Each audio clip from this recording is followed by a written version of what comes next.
Buenas noches, gracias por brindarnos el honor de su sintonía. Seguimos en esta semana de estreno de debate legislativo. El día de hoy arrancamos esta serie de mesas de análisis, de debate en torno a los temas que suceden exclusivamente en el Senado de la República. Tengo el honor que me acompañen en este espacio las senadoras Carolina Villano y Andrea Chávez. Gracias por inaugurar prácticamente esta mesa respecto al Senado de la República, Andrea, Carolina. Al contrario, Pedro, muchas gracias. Es un gusto estar con Andrea. Igualmente, gracias y que sea pues un programa muy efectivo en materia de información para la gente. Gracias, sobre todo pues la premisa es que la audiencia pueda entender lo que se está discutiendo, lo que se está analizando, aprobando en el Senado de la República, y qué mejor que a través de ustedes, líderes en sus partidos, líderes en sus bancadas y líderes de sus respectivos movimientos también en las calles. Vamos a hablar de lo que sucedió en este periodo extraordinario, porque fueron pues en total más de 30 leyes las que se aprobaron, fueron jornadas extenuantes. Vámonos de lo general hacia lo particular respecto a cómo vivieron estas jornadas y qué consideran son las leyes a las que hay que ponerles más atención de lo aprobado, Caro. Bueno, yo creo que fue efectivamente una jornada difícil, compleja, porque en tan poco tiempo no puedes analizar y revisar todo lo que nos propusieron, lo que propuso la Presidencia de la República. 16 iniciativas que envió, que nosotros, por cierto, votamos 7 a favor y 9 en contra. Sin embargo, el gobierno, el oficialismo, pues no tiene que leer nada, solo levantar la mano y votarlas a favor. Pero nosotros tenemos que leerlas, analizarlas, discutirlas y ver qué es lo que más conviene a la población. Entonces yo quiero decirte que desafortunadamente se aprovechó este andamiaje que mandaron de tanta iniciativa con muchos problemas para tener controles. Para vigilar, para controlar. Hay una vigilancia masiva, una hipervigilancia, y todo esto pues argumentando que en aras de la seguridad. Me parece que es un tema relevante y que la sociedad misma ni siquiera puede procesarlo, porque son tantas. Si nosotros nos cuesta tanto trabajo, la sociedad no tiene idea de qué pasó. Andrea, vi que reaccionaste cuando Carolina dijo que ellos sí tienen que leerlas y ustedes nada más tienen que pasarlas. Pues mira, yo, al igual que Carolina, soy senadora de la República, y antes de ser senadora pues tuve oportunidad de representar al pueblo de México en la Cámara de Diputados, y yo jamás me he atrevido a levantar la mano en ninguna iniciativa o en ningún dictamen que no haya leído, jamás. Nunca me voy a atrever a cobrar una nómina, a cobrar un salario del pueblo de México sin hacer para lo que me pagan, que es precisamente legislar. Y para legislar hay que conocer los contenidos de las minutas, dictámenes, puntos de acuerdo e iniciativas que se discuten en el Congreso de la Unión.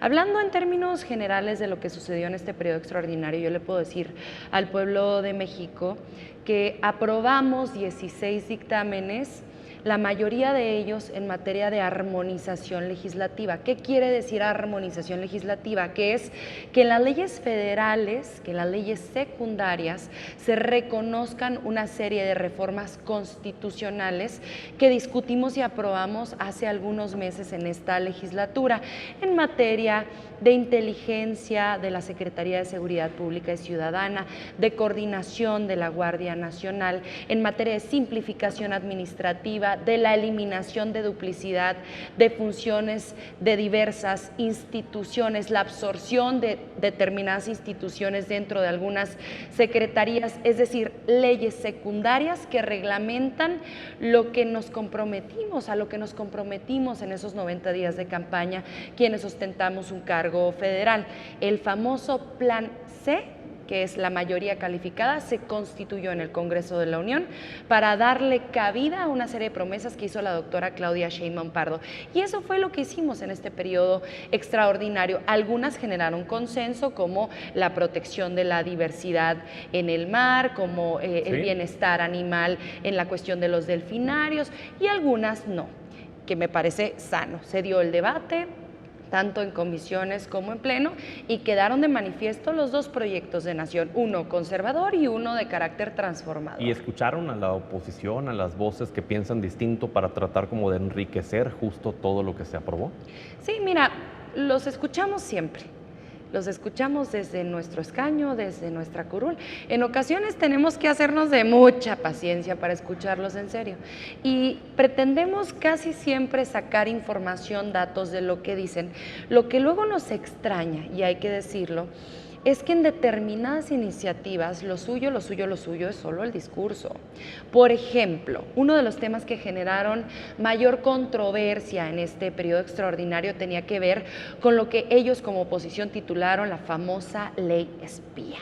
Y entonces hablaban de que quienes integramos el movimiento de la Cuarta Transformación íbamos por primera ocasión en la historia de México a geolocalizar a los ciudadanos, a saber qué estaban pidiendo a través de las plataformas digitales, a revisar sus mensajes de WhatsApp, ¿sí?, el Face, qué estaban pensando, prácticamente ya estábamos entrometiéndonos en sus pensamientos, y les comprobamos con la ley en mano que precisamente el articulado que se mantiene es un articulado que ellos discutieron y aprobaron en 2014 cuando ellos ostentaban las mayorías. Entonces, ¿a qué voy?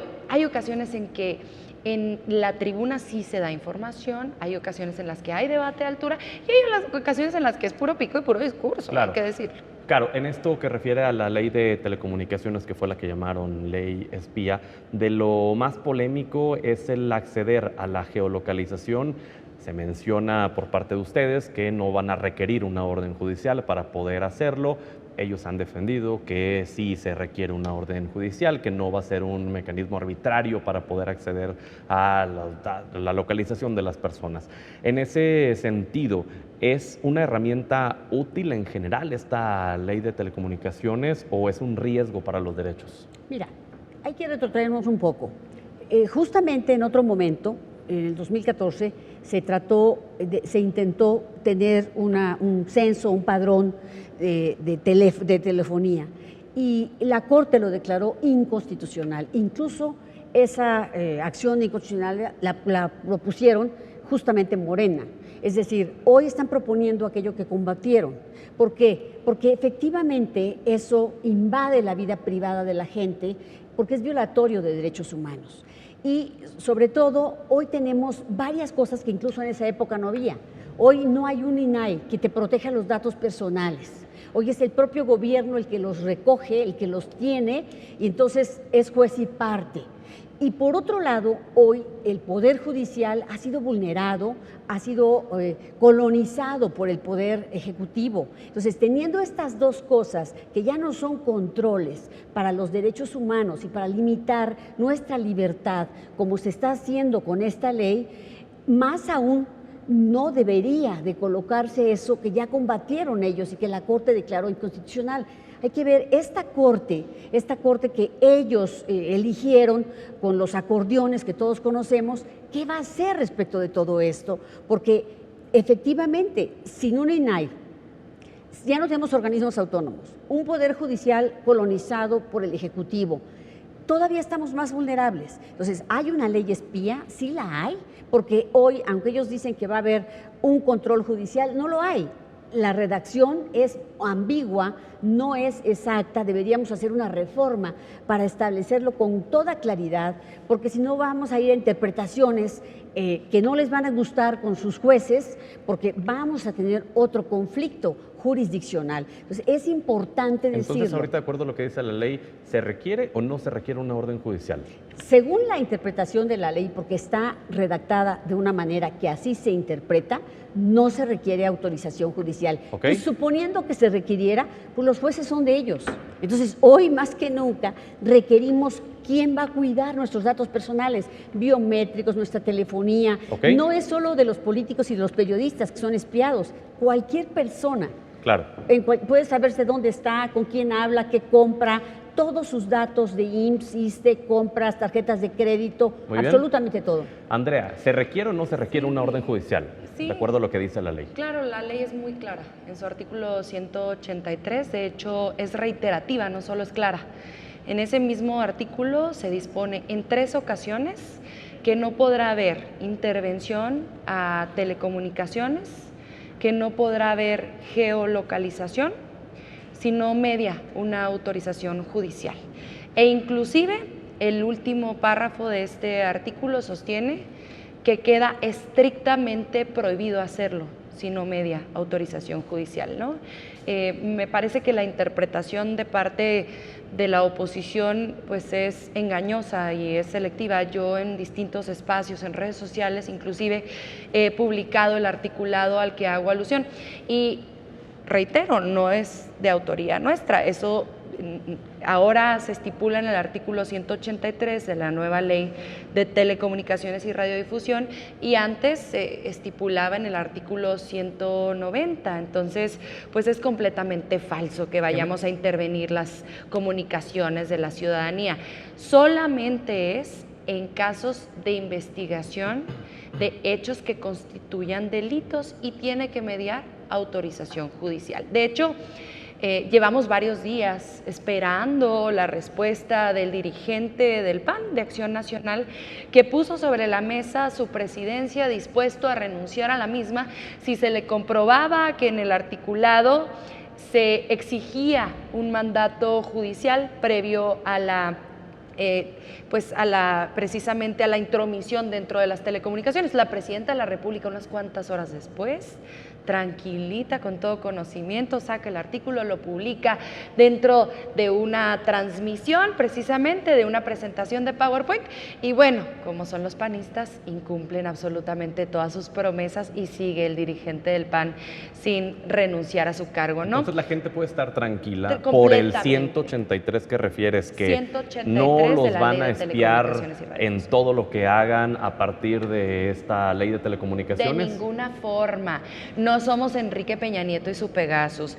No somos pues aquel partido hegemónico, los partidos de Acción Nacional en lo local, como en el estado de Chihuahua, en donde se utilizan a las agencias especiales de investigación de las fiscalías generales de las entidades federativas para perseguir a los opositores.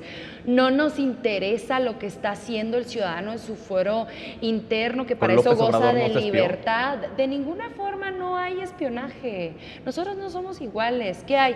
Labores de inteligencia que conduce la Secretaría de Seguridad Pública y Ciudadana, encabezada por nuestro secretario Omar García Harfuch, también la coordinación con la Secretaría de la Defensa Nacional, Secretaría de la Marina y la Presidenta de la República, y por eso hay una reducción histórica en muchos delitos, en el homicidio, en el robo a casa habitación, en el robo con arma de alto calibre, por ejemplo, o en el propio homicidio, que es el delito que mayor ejemplifica la inseguridad que existe en nuestro país. Hay una reducción histórica. ¿Por qué? Precisamente por estas labores de inteligencia, en donde no nos interesa espiar al ciudadano. Nosotros vamos a proteger su libertad, su dignidad, su privacidad y su intimidad, pero sí vamos a prevenir los delitos, ¿no? Y eso quedó claro en la ley. Se aprobó también esta ley de seguridad de inteligencia, Caro. ¿Cuáles son los puntos importantes de ello? Mira, hay muchas cosas. Lo primero que tengo que señalar es que hoy el país está militarizado. Eso cambia completamente todo. Quien realmente puede entrar a revisar todo esto son los militares. No es exactamente Omar García Harfuch, porque él no tiene policía. La policía la encabeza un militar y son militares. Entonces, él es un secretario que yo no dudo que tenga la capacidad de ser un buen secretario, pero no tiene policía. Él no la tiene. La comanda un militar, porque de eso se trató la reforma. Y ese es el principal problema, que la inteligencia la van a hacer los militares.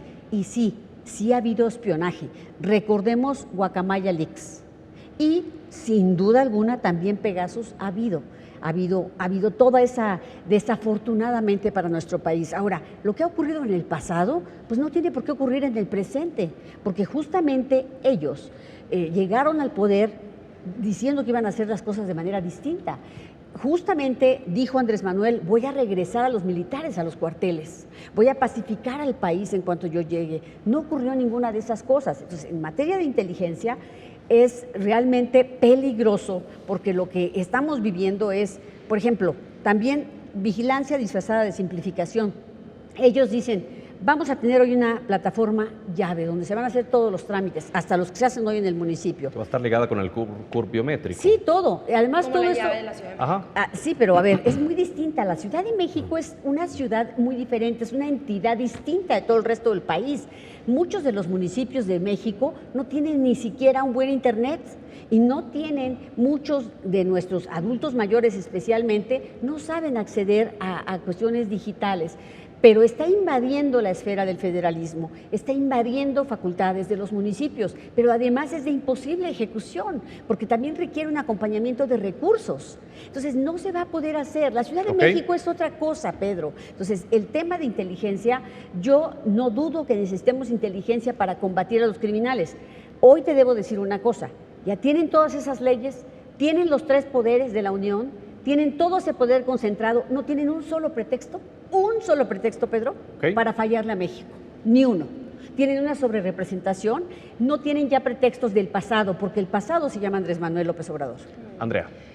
Yo sí hablo siempre del pasado, porque yo considero que no podemos pasar la página si no hay acceso a la justicia para tantas víctimas, madres de mujeres desaparecidas hace 15 años, 20 años, buscando a sus hijas en las calles de Ciudad Juárez, en el estado de Chihuahua, en el estado de Jalisco. Yo no puedo dejar de hablar del pasado en tanto esas madres no tengan acceso a la verdad, a la reparación del daño, a la reparación simbólica, económica, a la reintegración del cuerpo de sus hijas y de sus hijos, ¿no? Hay una presunción de vida. Yo no puedo dejar de pensar en ellas cuando legislo, y por eso es que hablamos del sexenio de Felipe Calderón, porque aún hay mamis buscando justicia para sus hijos de esa administración, porque hay familias desintegradas con motivo de haber tenido un narcotraficante por secretario de Seguridad Pública, un partido con el que el PRI se alió en la pasada elección. Entonces yo sí hablo de la memoria. A mí me parece que la recuperación de la memoria histórica es el primer paso para resanar heridas profundas que existen en México y que siguen ocurriendo, ¿no? No podemos tapar el sol con un dedo. Nos queda claro que hay un grave problema de inseguridad en múltiples entidades federativas. En estas últimas semanas, por ejemplo, el estado de Chihuahua ha venido creciendo en homicidio y en otra serie de delitos que hay que combatir de manera frontal, pero hay grandes resultados. Y en otros estados, ¿no? Prácticamente este problema de inseguridad atañe a todos los partidos. Guanajuato es el primero, pero también están en la cifra de los 5 primeros, digamos, el estado de Baja California, Estado de México y Chihuahua, ¿no? Esos son los 4 estados más inseguros, o sea, 4 estados inclusive que tienen más homicidios o mayor tasa de incidencia delictiva que estados en conflicto como el estado de Sinaloa. Yo siempre lo digo porque parece luego que en medios de comunicación nos atoramos en determinadas entidades federativas con motivo de los colores, con motivo de las ideologías, con motivo de los perfiles y funcionarios, en lugar de revisar la información, que es que en Guanajuato per cápita pues el homicidio está muy arriba, está descendiendo, y esto se debe a una enorme coordinación entre federación, estado y municipios, pero hay estados en donde vamos a la alza, como el estado de Chihuahua, en donde el ritmo ha venido creciendo, ¿no? Ahora, es falso que la Secretaría de Seguridad Pública Ciudadana no cuente con equipo. El secretario de Seguridad Pública Ciudadana desde la Constitución es quien preside el Consejo de Seguridad. Y el Consejo de Seguridad está integrado por la Secretaría de la Defensa Nacional, por la Secretaría de Marina y por la Secretaría de Seguridad Pública Ciudadana. Desde luego, la Presidenta de la República, la doctora Claudia Sheinbaum Pardo, es la comandante suprema de las Fuerzas Armadas, pero el presidente del Consejo de Seguridad, según nuestra Constitución, es el Secretario de Seguridad Pública Ciudadana, que cuenta con equipos de labores de inteligencia. Precisamente fue una de las modificaciones que hicimos en este periodo extraordinario, en donde hay equipos de investigaciones especiales que integran determinadas operaciones conjuntas de combate al crimen que han dado extraordinarios resultados. Arrancando, por ejemplo, la administración, se dio la famosa Operación Enjambre en el Estado de México, en donde cayeron muchos de todos los partidos políticos, en donde se desmantelan redes de corrupción y de impunidad, porque allá donde existen grandes tasas de inseguridad, en ocasiones existe también enorme colusión represión de parte de autoridades municipales, de las policías municipales, en fin.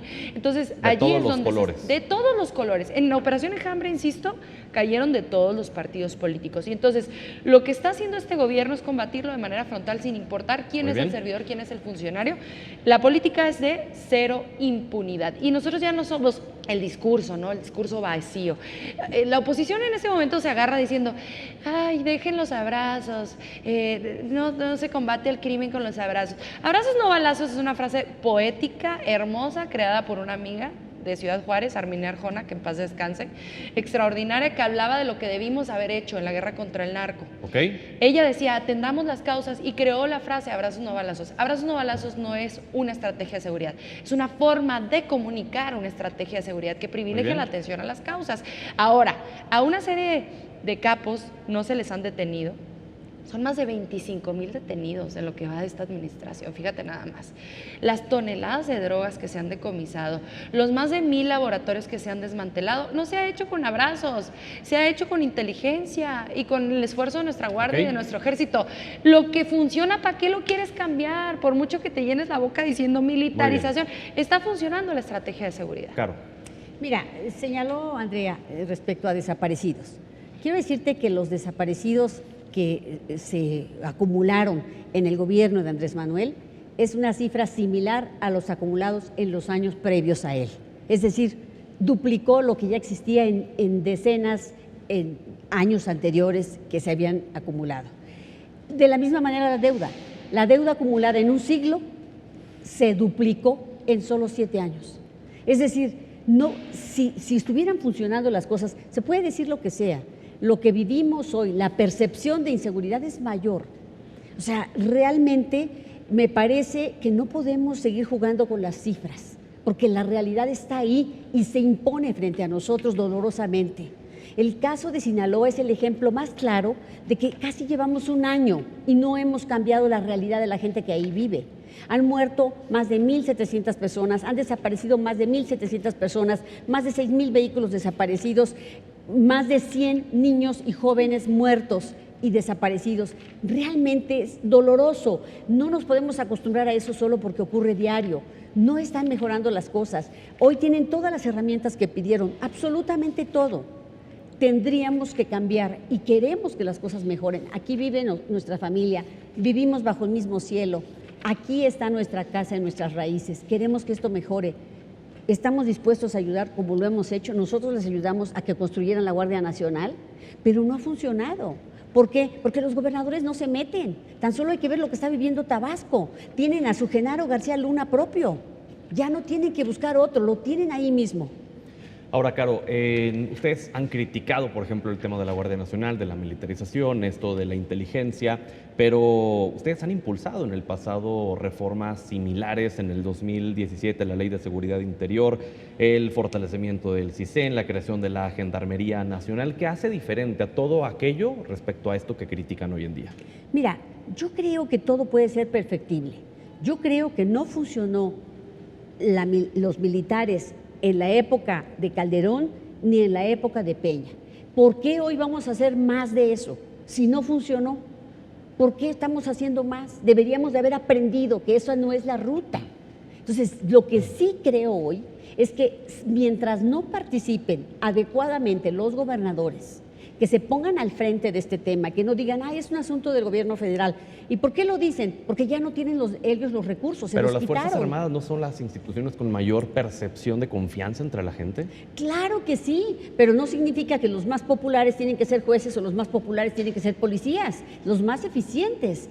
Además, la función natural de los militares es otra, no es esa, por un lado. Ahora, yo lo que te quiero decir es, no tenemos problema en que ellos participen, pero hemos debilitado a los estados, hemos debilitado a los municipios, se les quitaron recursos, entonces hoy se hacen a un lado o los cooptan a su policía, ganan 5,000, 7,000 pesos la policía municipal. Ok, Andrea. Yo no coincido, ¿no? A ver, en el tema de desaparición, y te lo digo yo que antes de venirme a colaborar precisamente al Senado de la República, a mis 21 años me dediqué a documentar los testimonios de madres de víctimas de feminicidio y desaparición de particulares y forzada en Ciudad Juárez. En la época de Felipe Calderón como presidente de la República, existió un subregistro tremendo. Yo recuerdo en Chihuahua, en esos años, la Comisión Nacional de Derechos Humanos tenía solamente registrados 3 casos de desaparición en Ciudad Juárez. Fíjate, en donde la guerra contra el narco enclavó su nido, en donde el dolor fue mucho más profundo que en el resto del país. Había estados en donde la violencia también se multiplicó, como Tamaulipas, como Baja California, en Tijuana, como Michoacán, o sorpresa, aquellas entidades federativas en donde el gobierno federal implementó aquellos operativos conjuntos que ustedes recordarán. Precisamente ahora se hace distinto, ahora no son los montajes que se hacían creando chivos expiatorios, televisando la detención de esos chivos expiatorios que eran inocentes, acusándolos de ser líderes de determinadas bandas delincuenciales. Ahora hay detenciones en serio y coordinación con las autoridades estadounidenses, hay extradiciones cuando hay solicitudes, hay una transparencia inmensa. Y fíjate qué diferencia, cuando existen denuncias en contra de funcionarios que sirvieron en administraciones emanadas del partido Morena, mi partido, hay órdenes de aprehensión. Nos hubiera encantado que en el sexenio de Felipe Calderón hubiese existido una orden de aprehensión contra Genaro García Luna. Y eso que hubo informes hacia Felipe Calderón de sus nexos con el narco. Tomás Ángeles de Aguajare, que en ese entonces era presidente del heroico Colegio Militar, lo denunció y fue con Felipe Calderón, le entregó varias cartas. Y luego fue también el comandante de la Policía Federal, Javier Herrera Valles. Después de denunciarlo, lo metieron al bote más de 4 años, me parece que 4 años, 10 meses de prisión. Imagínate nada más, en Puente Grande, Jalisco. Y entonces ahora, cuando hay denuncias porque alguien obró mal, un funcionario dentro de una administración de un partido de Morena, una administración municipal, una administración estatal, hay órdenes de aprehensión. Fíjate qué distintos somos y hay transparencia. Y si hay solicitudes de investigación, se realizan y las realizan los organismos autónomos, porque dijo Caro que ya no hay organismos autónomos, las fiscalías de las entidades federativas son organismos autónomos, la Fiscalía General de la República es un organismo autónomo, la Comisión Nacional de Derechos Humanos es un organismo autónomo, hay que decirlo, hay que recordar, y entonces se están haciendo las investigaciones y ahora sí se están registrando los delitos, y por eso ahora el asunto de la desaparición pues es aún más claro, y qué bueno tener información, porque si no tenemos acceso a una información veraz, nunca vamos a poder combatir los problemas de raíz. Hay que decirlo, o sea, más del 20% de reducción en prácticamente todos los delitos: homicidio, feminicidio, robo a casa habitación, robo a vehículo, en fin, podríamos hablar de un montón, pero hay que decirlo, hay que reconocer en los que no. Hay un incremento, por ejemplo, en el delito de extorsión, y por eso se acaba de presentar una estrategia específica, particular, en contra del delito de extorsión. Nosotros no somos puro discurso, nosotros no queremos manipular la simpatía de la gente con mentiras, tenemos resultados. Caro, te vi hacer gesto cuando dijo que de los organismos autónomos, que la CNDH es autónoma. La Comisión Nacional de Derechos Humanos es de risa, o sea, la Comisión de Derechos Humanos está siempre del lado del gobierno, no de las víctimas. Realmente es vergonzoso el papel que tiene la Comisión Nacional de Derechos Humanos aquí en México. Y bueno, pues no, y las fiscalías pues ya traen una iniciativa para desaparecer las fiscalías autónomas en los estados.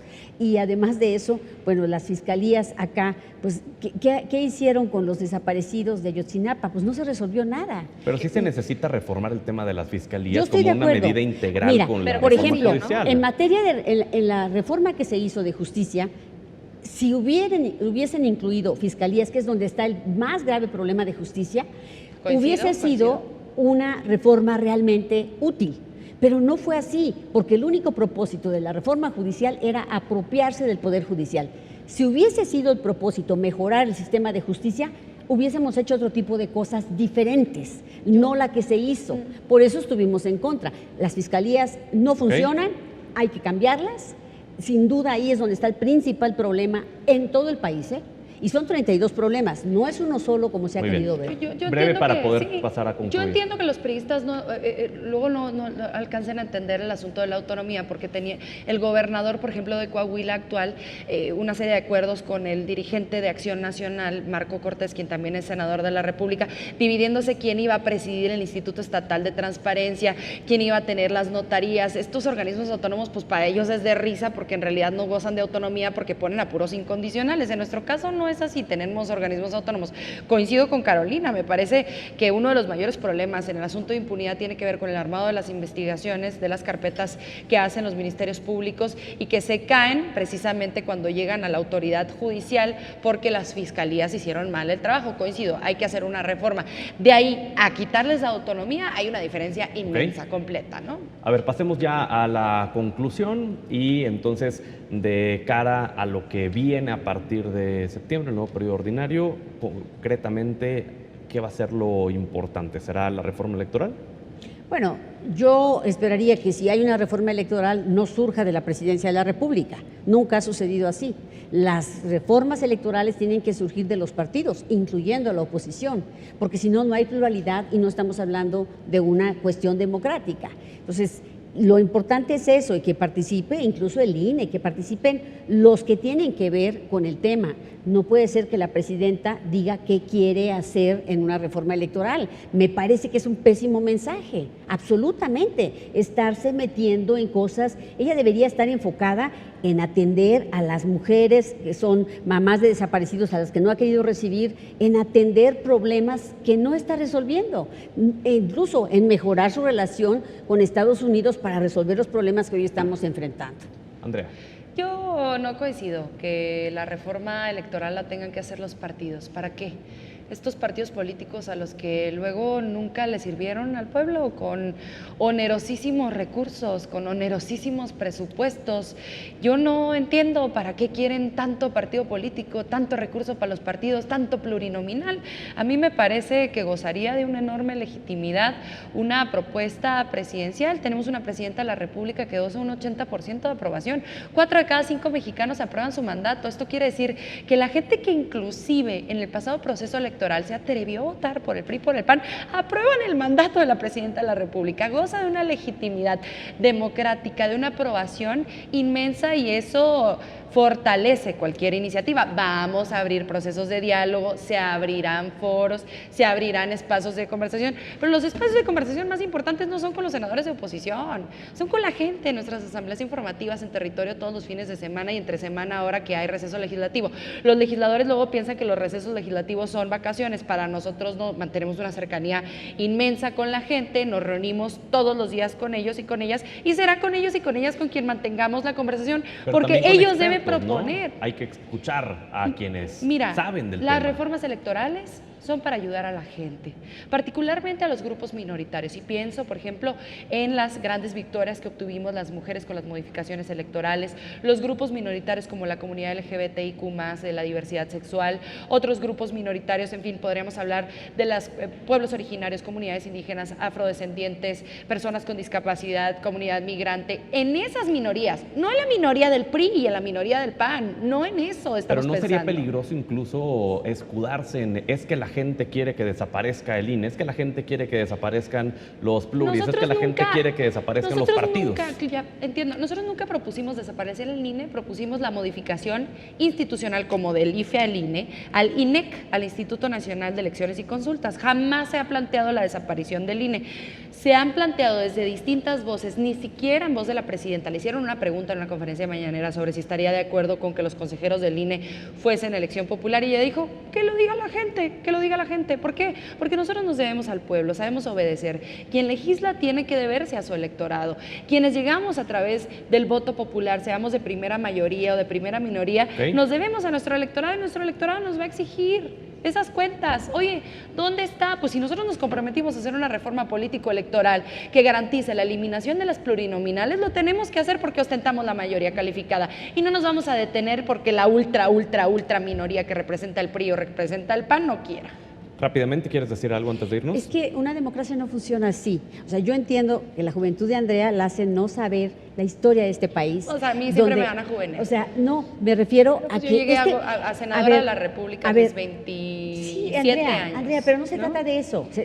Y yo llegué ganando mi elección, Sí, Carolina. no, yo he ganado 5 elecciones.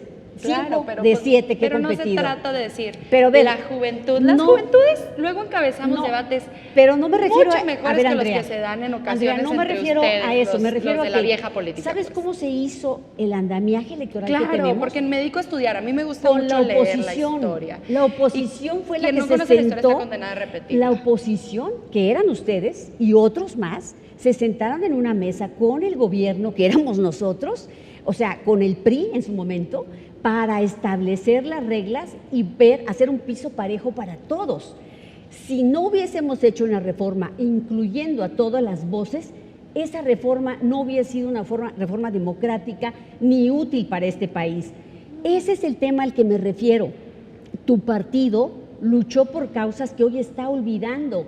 Es decir, ya usé la escalera de la democracia para llegar, hoy la voy a tirar para que nadie suba. Ok. Ahora, Pero hay no, irreductibles en los que nunca vamos a estar de acuerdo. No, pero- Yo estoy a favor de eliminar los plurinominales. A lo mejor Caro no. No, a ver. Y en eso nunca nos vamos a poner de acuerdo. A ver, quizás. a ver, Y no porque déjame hablar, que sea yo te he muy dejado hablar joven, con pues. mucho respeto. Yo te he dejado hablar con mucho respeto. Mira, eliminar los pluris solo tiene una razón para ustedes: eliminar a la oposición. Ustedes hoy hacen elecciones electorales Ganen elecciones. metiendo los programas sociales y dinero público, haciendo la campaña desde la presidencia de la República, desde las mañaneras. Hoy ustedes están haciendo que los periodistas, los medios, les hacen censura, hasta los ciudadanos que se expresan en las redes sociales. Están camino a una Ok. dictadura. O sea, realmente lo que tenemos que hacer es escuchar a los expertos, a los académicos, a los jóvenes, a la gente ciertamente. ¿Para qué? a Si los llegamos par- a los espacios de toma de decisiones nos juvenean. No, pero a ver, no, es que ustedes, no que el pueblo decida. Pues sí, Claro pero- que no, así no, que el pueblo decida. Por eso. Que el pueblo, que es Sí. nuestro, A ver, concluyamos. nuestra gran Pero autoridad. así no es, No así es así, el pueblo no es, No, no pero- es cosa menor, no, no es Carolina. cosa menor, es el pero pueblo de México. ¿Por qué no entonces? La principal ¿Por qué no entonces la autoridad? presidenta le consulta quiénes van a hacer su gabinete? ¿Por qué no la presidenta entonces le consulta cosas, si queremos impuestos o no queremos impuestos? ¿Por qué no le consulta Muy las bien. decisiones que está tomando? Andrea. Yo rápidamente decirles que yo muy orgullosamente llegué al Senado de la República a mis 27 años de edad y represento a poco más del 30% de la población mexicana que tiene menos de 30 años, que tiene ganas de salir adelante en las empresas, en la academia, en el activismo social y en los espacios de representación y de toma de decisiones. Estoy muy orgullosa de ser la legisladora más joven y eso no me exime de mi responsabilidad de conocer la historia de México. Me considero una persona lectora, conocedora y no voy a permitir que se nos falte el Y respeto humilde por también. nuestra edad jamás, ¿no? A ningún joven tendríamos que acusarlo de su edad. Me parece que la juventud no es de la edad. pujante No, no y la es edad. boyante en nuestro Es la país. ignorancia. Ahora, que la puede más tener un allá de adulto eso, o un joven. Es Adelante. la ignorancia. La ignorancia. claro, pero la Es ignorancia... muy diferente la ignorancia de tu edad. A ver, concluyamos, Andrea. La ignorancia no se debe a la edad de las personas, ¿no? No se debe a que y de simplemente hecho, las no quieres juventudes saber lo que sí queremos... deberías saber. Deberías saber cómo llegaron ustedes al poder, A cómo ver. llegó la alternancia. Se nos fue el tiempo, concluyamos, para Andrea, concluir y rápidamente, terminamos el debate. decirles, nosotros tenemos una promesa de cara al pueblo de México, que es realizar una reforma político-electoral. Dicen que queremos eliminar a la oposición porque queremos eliminar las plurinominales. Ganen sus elecciones, es lo único que pide el pueblo. Ganen sus elecciones, que los vote la gente de forma directa. O sea, qué tremendo reconocer que si eliminan las plurinominales se acaban los partidos de oposición, porque entonces ya no tendrían cómo acceder al poder, porque la gente ya no les cree, porque hay bien. Entonces, de ¿tú estás a verdad favor de un ya partido tremendo. hegemónico? Yo estoy a favor de eliminar las plurinominales. De un partido hegemónico. Yo Representación Un partido pura. único. Deberíamos hablarlo, ¿no? Podríamos hablar del Yo mejor prefiero perdedor. representación pura. Podemos Yo sí hablar quiero del que quitemos repechaje. las plurinominales. Yo sí estoy de acuerdo que lo discutamos. Yo sí Bueno, estoy de acuerdo. pero todavía no hay una iniciativa. La Claro. presidenta ni siquiera la ha presentado, ¿no? Hay puro futureo Ajá, exacto. y acusaciones de ignorancia y demás. No, hay una conversación continua con la gente. Todavía no Muy sabemos bien. si sería pura representación pura o de mejor perdedor o de repechaje o de lista. Tendríamos que conversarlo y eso es lo que estamos haciendo. A partir de que ya se presente. Y eso que ya tenemos Mira, la yo lo mayoría que creo- calificada. Yo lo que creo, amigo, es que ya se dediquen a gobernar. Se la pasan haciendo propaganda, se la pasan están haciendo cuestiones electorales. Ya gobiernen este país, carajo, se lo está llevando la fregada, hay que gobernar ya. 8 de cada 10 mexicanos aprueban el Sí, mandato de la presidenta. Porque todo el día hacen propaganda, querida. Todo el día hacen propaganda, no hacen otra cosa. Bueno. Trabajen ya. Bueno, ¿algo más que quieras añadir? Arriba ¿Cinco segundos? Morena y su gente buena, que es el pueblo de Para México. que veas. ¿Por qué no dice arriba México, arriba el gobierno? Ah, bueno, arriba también Morena. arriba México. Bueno, pues de esta forma nos despedimos. Gracias, Carolina. contrario, Gracias, Pedro, Andrea. gracias Qué a honor ti. tenerlas Igualmente. con nosotros y que nos engalanen Gracias en y que te este vaya muy bien. primer programa del Senado de la República. Y gracias principalmente a usted por habernos brindado el honor de su sintonía. Nos vemos la siguiente semana.